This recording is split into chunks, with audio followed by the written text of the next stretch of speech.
Salam əziz müəllimlər. İlk öncə özüm haqqında məlumat vermək istəyirəm. Sertifikasiyaya hazırlaşan müəllimlər, MİQ imtahanına hazırlaşan müəllimlər dərslərimizə qoşulmaq üçün nömrəni qeyd edəcəm.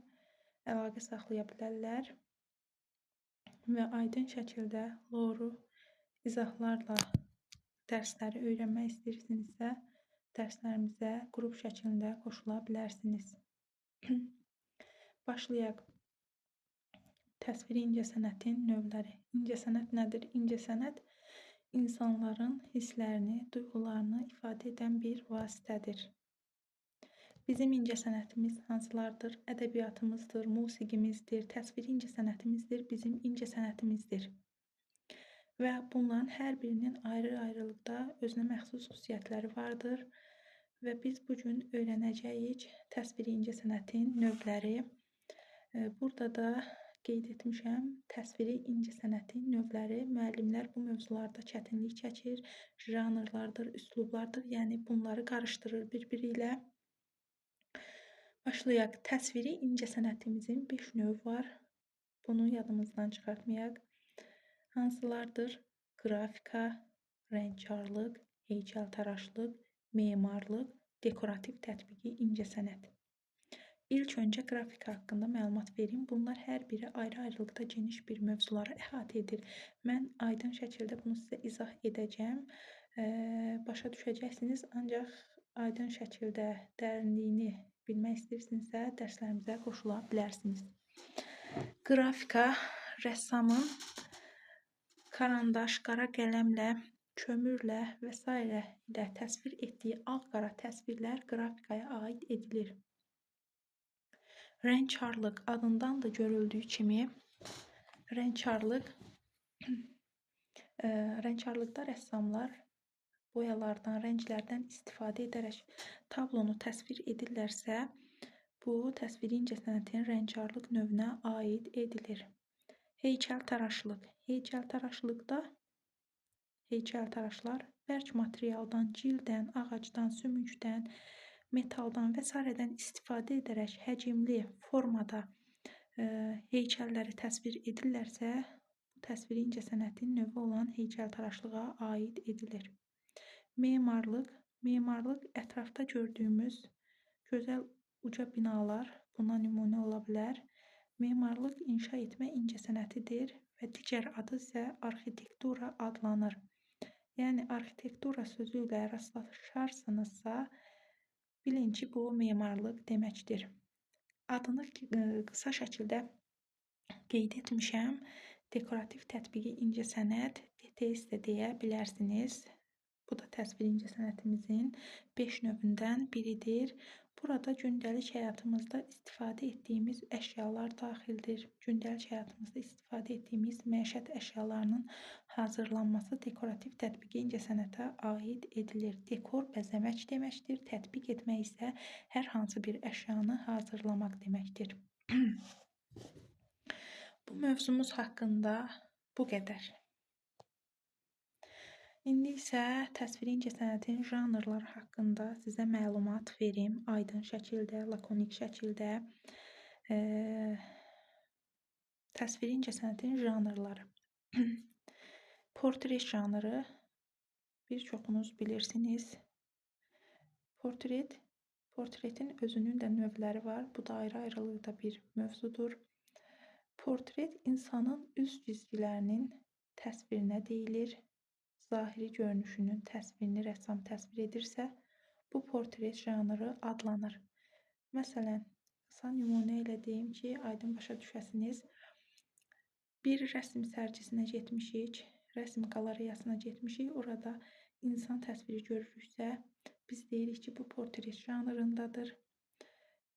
Natrimort janrı, indi isə natrimort janrını izah edim. Natrimort fransız sözüdür, cansız təbiət deməkdir. Burada əsasən cansız əşyalar, məişət əşyaları, meyvə, tərəvəzlər təsvir olunur. Yenə də bir sərgiyə gedirsiniz, orada məişət əşyalarından, meyvə, tərəvəzlərdən bir tablo görürsünüzsə, siz artıq bilirsiniz ki, bu natrimoş janrındadır. Mənzərə janrı, mənzərənin digər adı peyzaj adlanır. Təbiətin təsviri deməkdir, ətraf mühitin təsviri deməkdir. Və yenə də bir sərgiyə gedirsiniz, ətraf mühiti görürsünüz, təsvirini görürsünüz və deyirsiniz ki, bu mənzərə janrındadır. Məişət janrı isə bizim gündəlik həyatımızda gördüyümüz işləri rəssam təsvir edirsə, bu bizim məişət janrımıza aid edilir. Məsələn, bunu nə ilə nümunə göstərə bilərəm sizə? Rəssam tablosunda təsvir edib bir bağbanı, ağac əkir, ağacları sulayır, ağaclara qulluq edirsə, bunu rəssam təsvir edirsə tablosunda, biz deyirik ki, bu məişət janrına aid edilir. Batal janrı. Burada əsasən döyüşmək, vuruşmaq, döyüş səhnələri təsvir olunur.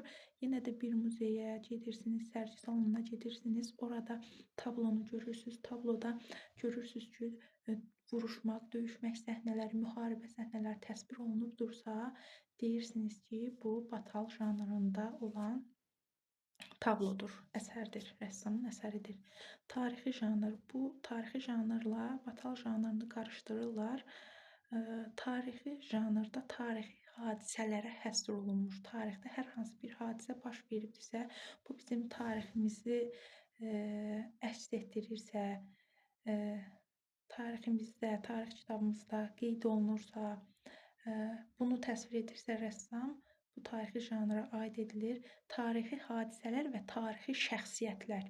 Şəxsiyyət isə bizim ulu öndərimiz Heydər Əliyevin tablosu, portreti, prezidentimiz İlham Əliyevin portreti təsvir olunarsa,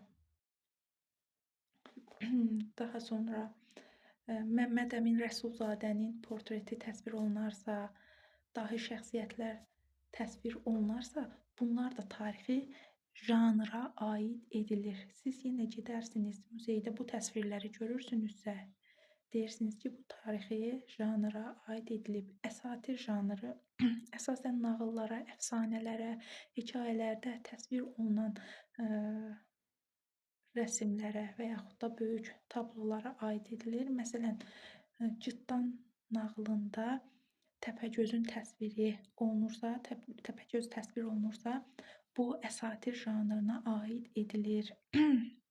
Məsələn, Məlik Məmməd nağılında Simurq quşu buna nümunə ola bilər. İndi isə gələk animalist janrı. Animalist janrında rəssam tablosunda quşlardan, heyvanlardan quşların, heyvanların hər hansı bir rəsmini təsvir edibsə, bu animalist janra aid edilir. Bir də bir şey qeyd etmədim orada. İlk öncə janr, yəni ümumiyyətlə janr nə deməkdir? Janr mövzu deməkdir. Hər hansı bir mövzunun açılışı deməkdir. Bunu yadınızda saxlayın ki, janr mövzu deməkdir. Bu mövzumuz haqqında da bu qədər. İndi isə təsviri incəsənətin üslubları haqqında sizə məlumat verim. Üslublar həm yeni üslublar var, müasir üslublar var. Bir də var ənənəvi üslublar. Müasir üslublar 20-ci əsrdən başlayaraq yaranmışdır. Realizm üslubudur, klassizm, romantizm üslubları. Bunlar isə 18-ci, 17-ci, 19-cu əsrlərdə yaranan üslublardır. İlk öncə deyək, üslub nədir? Üslubu da belə aydın şəkildə sizə izah edim. Üslub var memarlıqda, üslub var geyimlərdə, üslub bir çox sahələrdə üslub sözünə biz rast gəlirik. Rəssamlıqda, təsviri incəsənətdə də üslub anlayışı vardır. Belə müqayisə edək, belə başa düşün üslubu, belə izah edim ki, aydın şəkildə başa düşəsiniz. Geyimlərdə üslub var. Bizim 8-ci sinif dərsliyimizdə səhv eləmirəmsə, üslublar, geyim üslubları haqqında məlumatlar var.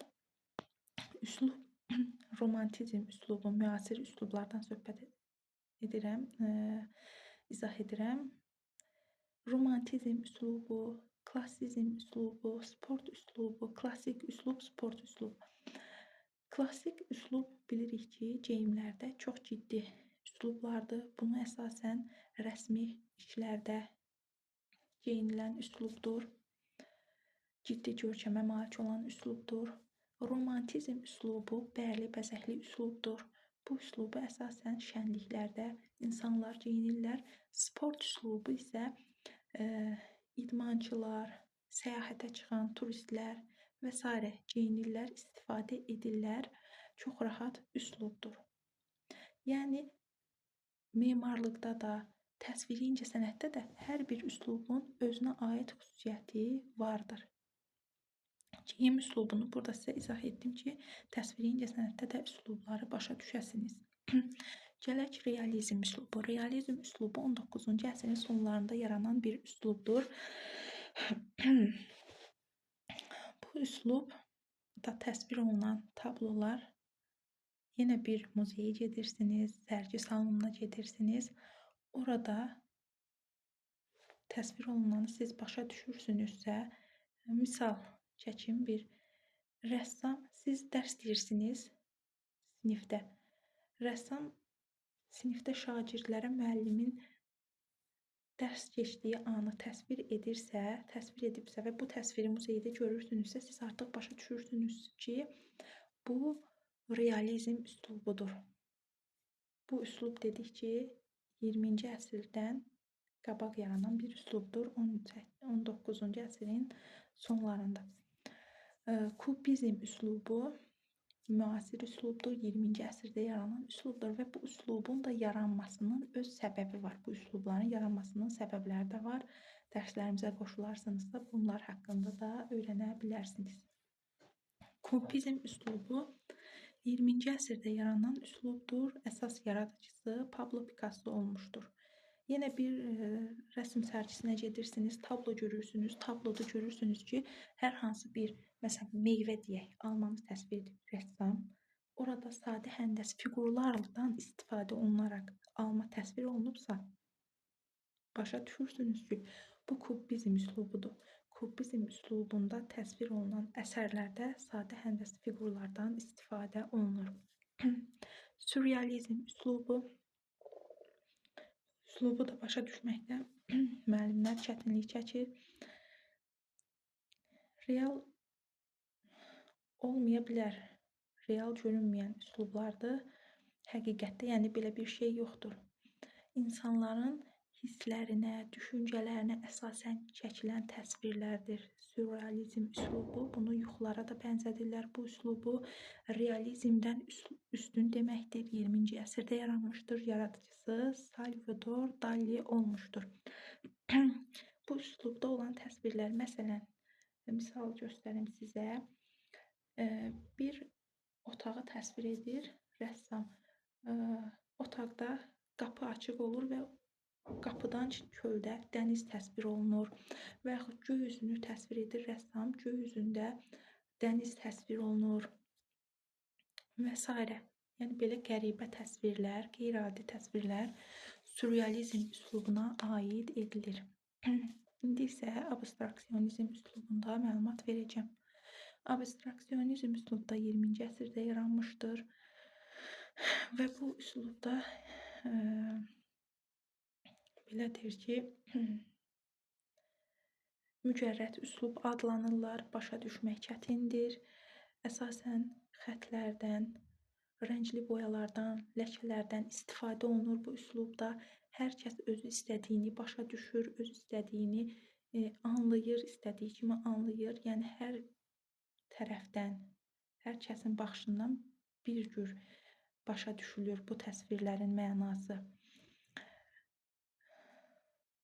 Bu üslubda dedik, mücərrəd üslubdur, başa düşmək bu üslubları çətindir və yaradıcısı Rus rəssamı Vasili Kandinski olmuşdur. Mövzularımız haqqında bu qədər. Digər mövzumuzda dedik ki, təsviri incəsənətin növlərində texnika və material və texnika anlayışıdır. Bunlarda da müəllimlər çətinlik çəkir, yəni qarışdırırlar bu mövzuları da. Dərslərimizə qoşulmaq istəyirsinizsə, yenə də qeyd edirəm, nömrəni qeyd edəcəm, əlaqə saxlaya bilərsiniz. Bu qədər. Sağ olun, salamat qalın. Hələlik.